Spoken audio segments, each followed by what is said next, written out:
You've been taught to see pain as punishment, to see distance as the definitive end, to believe that when someone pulls away, it's because you failed, because you weren't enough, because something in you was too much, or not quite right. You've been conditioned to see silence as rejection, as the moment love crumbles in absence and everything you built becomes meaningless.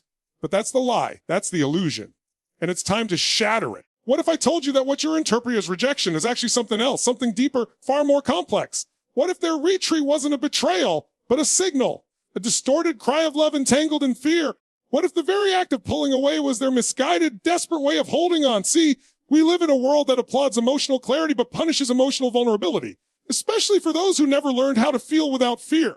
For those who were taught that needing someone is dangerous, that opening up is weakness, and that love is something earned only when perfection is achieved. So when they start to care, really care, it terrifies them.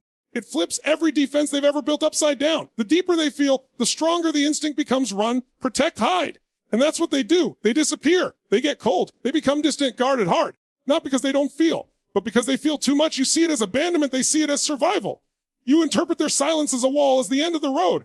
But inside them, there's a storm, a war between longing and fear, between attachment and protection. And in that chaos, they hurt the very person they care about most. Not intentionally, not cruelly, but reflexively. Because closeness activates their deepest terror, being fully seen, fully loved, and potentially fully left. So they leave first. But not because you weren't enough. In fact, it's often the opposite. Your presence, your love, your depth, it shakes something loose in them. It threatens the illusion of safety they've spent their whole life building. And in their fear, they turn love into pain. And this is the truth no one told you. The hurt is not proof of your inadequacy. It is evidence of how deeply they feel, how terrified they are, how unfamiliar it is for them to experience connection without losing control. It's not that they don't care. It's that they don't know how to care in a way that feels safe. And you're standing in the wreckage, trying to figure out what you did wrong, trying to rewrite yourself into someone more lovable, more acceptable, more easy to stay with. But the truth is, you didn't cause their fear. You just triggered its exposure. It's like a mirror. The closer you get, the more they see themselves reflected. And for someone who's been running from their own reflection for years, that kind of intimacy feels dangerous. It strips them bare. And instead of embracing it, they armor up. They disappear behind walls of indifference. But that indifference isn't real. It's a mask, a desperate disguise for the chaos they can't articulate. This doesn't mean the pain they caused is excusable. It isn't. But it does mean the pain isn't a judgment on your worth. So stop interpreting distance as a measure of your value. Stop mistaking silence for a verdict. The wound is real, yes. The ache is heavy, but it doesn't mean you were unworthy of love. It means the love you gave pierced through someone who didn't know how to receive it. And while their love may be hidden, messy, or incomplete, it doesn't change the fact that you loved with truth, with courage, with your whole heart. That's not weakness. That's power. This is the beginning of understanding. This is where healing starts. And it begins with one truth that can no longer be ignored. When avoidants hurt you, it's not because you were too much. It's because your presence reached too deep. It's not rejection. It's a silent, frightened kind of love, one they haven't yet learned how to live in. Let that truth break you free. Let it remind you their pain isn't your reflection. It's just the evidence of how deeply they care and how far they still are from being able to show it. Love doesn't always look like warmth. Sometimes it looks like silence. Sometimes it feels like distance. Sometimes it hurts like hell. It's easy to assume that love should always feel good, safe, steady, visible. But for some, love doesn't feel like a gift. It feels like a threat. Not because it is threatening, but because it exposes something fragile. It awakens something they've spent their entire life trying to keep asleep. And so when they begin to feel deeply, when you touch the parts they buried so far beneath the surface, they panic. You think they've shut off. But the truth is they've turned on, and it's overwhelming. Avoidants don't lack emotion. They drown in it. They aren't cold. They're flooded. Beneath the exterior that seems detached or unbothered is an intensity they've never been taught how to manage. And so instead of leaning in, they pull away. Instead of reaching for connection, they retreat into control. Instead of speaking their truth, they hide behind silence. But make no mistake, the silence is not empty. Every pause is packed with what they can't say. Every distance they create is lined with what they're afraid to feel. Every time they disappear, they are trying to gain footing in a world where emotional safety has always felt just out of reach. To love as an avoidant is to fear the very thing you crave. To feel deeply and yet believe deeply that your feelings will destroy you, or worse, be rejected. So they develop strategies, defense mechanisms. Walls, they learn to rely on self-sufficiency because needing someone has never been safe.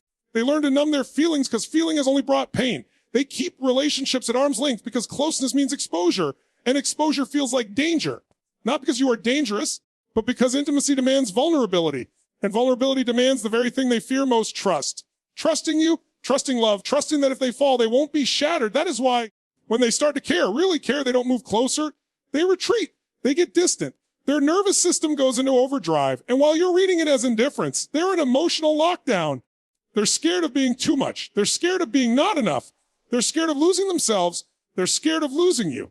And here's the most painful part. They may hurt you not because they want to, but because they don't yet know how not to. Because in their mind, closeness means loss. Intimacy means danger. And love means eventual abandonment. So they get there first. They hurt you.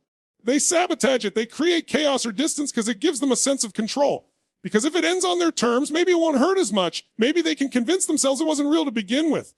But deep down, they know it was. You were real. What they felt was real. The fear was real. But so was the love. Their fear didn't cancel out the emotion. It just buried it. Buried it beneath layers of defense and survival instincts. Love like that doesn't disappear. It hides. It hides beneath unfinished texts, beneath cold responses, beneath canceled plans and long silences. It hides in the pauses between words and the tension between moments.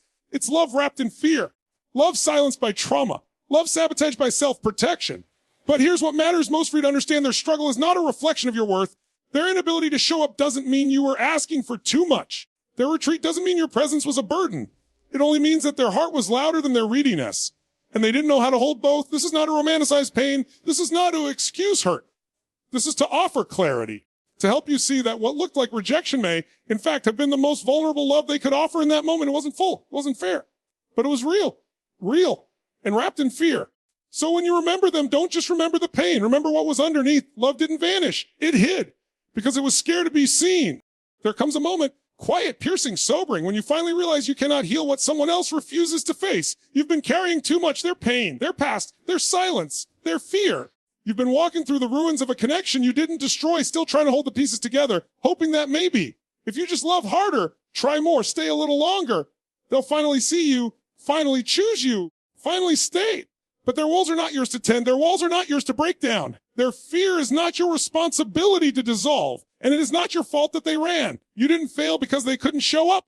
You didn't lose because they couldn't receive. You didn't break it by being too loving, too open, too real. In fact, it's often your authenticity that exposed their fear in the first place. Because when you show up fully, when you love without holding back, it disrupts their pattern. It challenges everything they've learned to believe about love. That it must be earned, that it always ends, that it can't be trusted. So they run, or sabotage, or shut down. And yet you stayed, you held space, you made room, you softened your voice. You walked on emotional eggshells, hoping that maybe, just maybe, your patience would be the thing that made them feel safe enough to stay. But here's the truth. You can pour all the light in the world into someone's darkness, and they'll still choose to close their eyes if they're not ready to see. It is not your job to rescue someone who keeps choosing fear over freedom.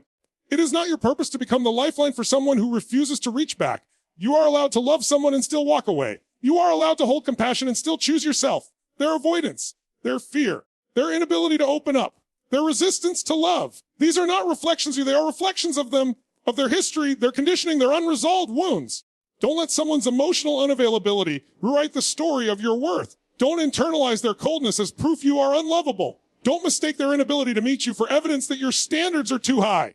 They're not. You're just finally realizing that you don't have to settle for love that hides behind walls. You deserve presence. You deserve transparency. You deserve someone who doesn't flinch at your depth. But most of all, you deserve peace. And there is no peace in constantly trying to manage someone else's fear while betraying your own needs. There is no peace in shrinking your love just to avoid scaring someone away. There is no peace in waiting endlessly for someone to heal when they won't even acknowledge they're bleeding. So put down the burden. Stop carrying pain that was never yours to begin with. Stop twisting yourself into a version of love that fits inside someone else's fear. Because the truth is, when you keep trying to fix someone who won't do the work, you slowly break yourself instead. And you weren't born to break. You were born to rise. Let go of the guilt. Let go of the fantasy. Let go of the hope that if you just do a little more, things will finally change. The only thing you ever needed to do more of was honor your own heart. And maybe this is the most radical act of love. To stop bleeding for people who wouldn't even hand you a bandage. You are not the savior. You are not the solution. You are the soul that showed up with truth. You are the heart that dared to love when it wasn't safe. And now it's time to turn that love inward. You didn't lose them. They lost the chance to meet someone unafraid of depth. They lost the mirror that showed them what real love could look like. But you've gained clarity. You've gained strength. And more than anything else, you've gained the permission to stop carrying what was never yours. Let that be the beginning of your freedom. There is a lie many carry without even realizing it. The lie that you are only whole when you are chosen. That your power only holds weight when someone else validates it.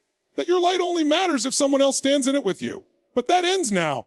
Because your power was never born from who stays or who goes. It is not defined by someone's ability to recognize it. It does not vanish in someone's absence. Your power lives in you. Always has. Always will. You've spent so long waiting for their return, for their apology, for the moment they wake up, realize what they lost, and come running back. And somewhere deep down, you believe that when that day came, then you'd finally feel enough. Then you'd finally feel love. Then you'd finally feel real. But the danger in waiting is that your life begins to revolve around someone who's no longer even orbiting you. You dim your light in hopes they'll look back. You pause your healing in hopes they'll finally meet you where you are. You begin to shape your self-worth around their actions or their absence. And that is how your soul starts to starve.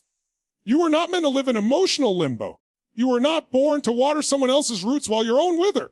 Because while they may have walked away, your life didn't end. Your story didn't stop. Your heart didn't cease to beat. In fact, this could be the beginning of your most powerful becoming. You don't need their approval to shine. You don't need their love to feel lovable.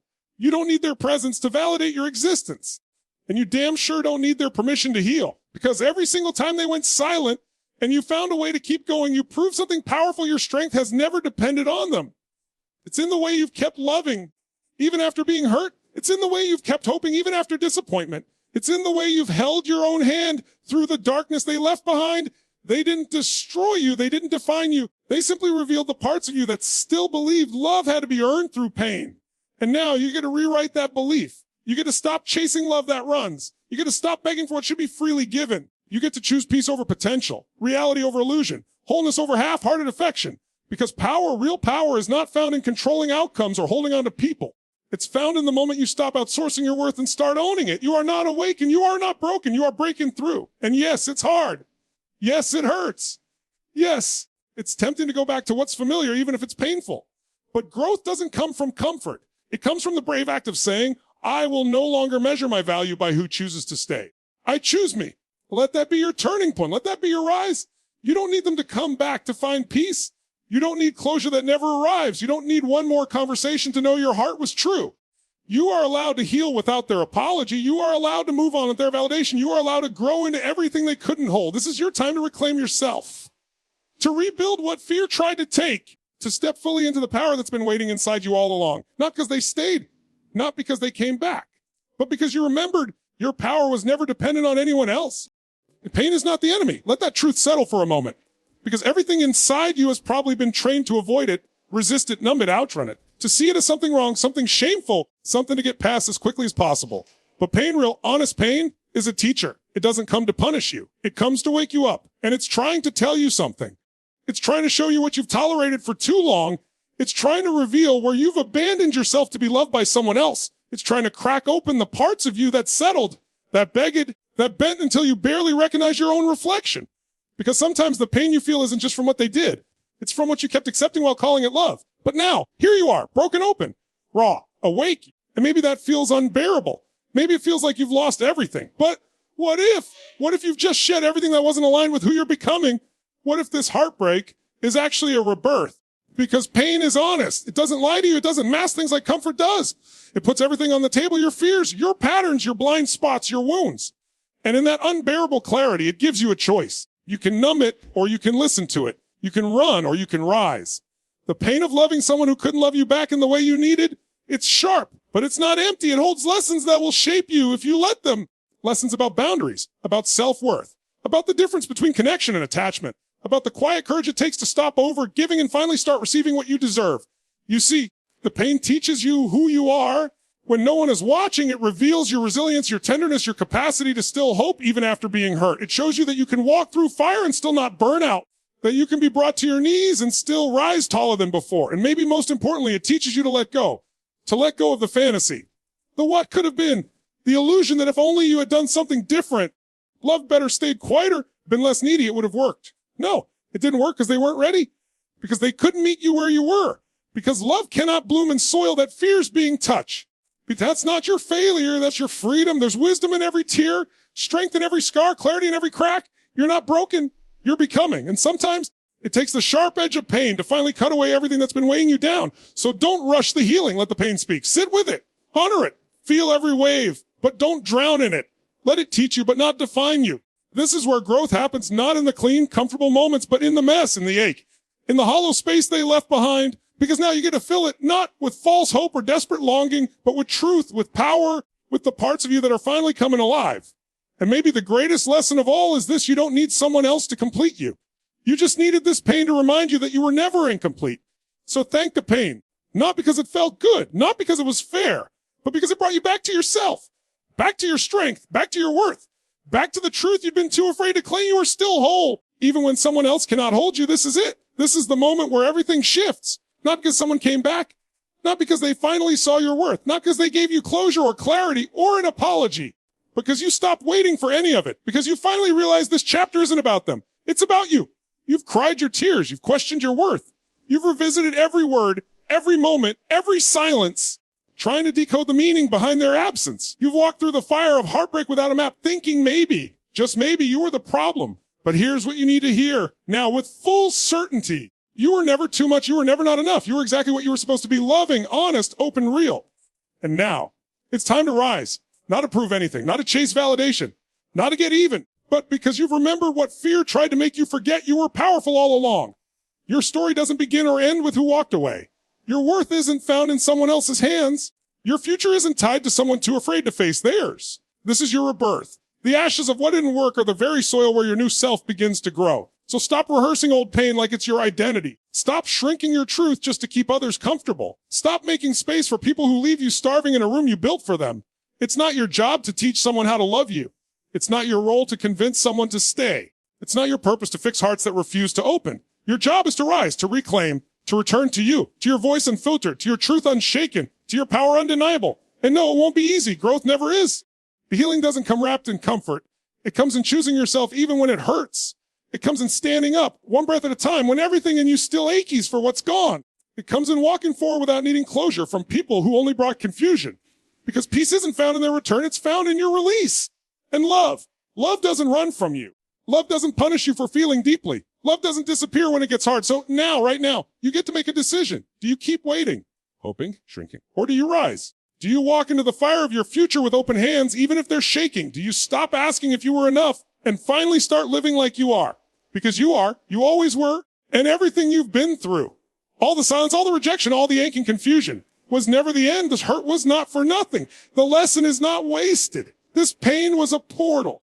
And on the other side of it is you, the real you, the whole you, the you who no longer waits to be chosen, the you who no longer tolerates halfway love, the you who no longer fears walking alone, because you finally know you were never alone. You had yourself all along. So let this be your turning point. Let this be your rise, not for revenge, not for recognition, but for rebirth. Take the pain, take the silence, take the broken pieces, build something unshakable from them, build you. And when the world looks back and asks how you made it through, let your answer be clear. I stopped asking for permission. I stopped waiting for someone to return. I remembered who I was and I rose. And I go, this is your time. This is your life. And it's already waiting for you to claim it.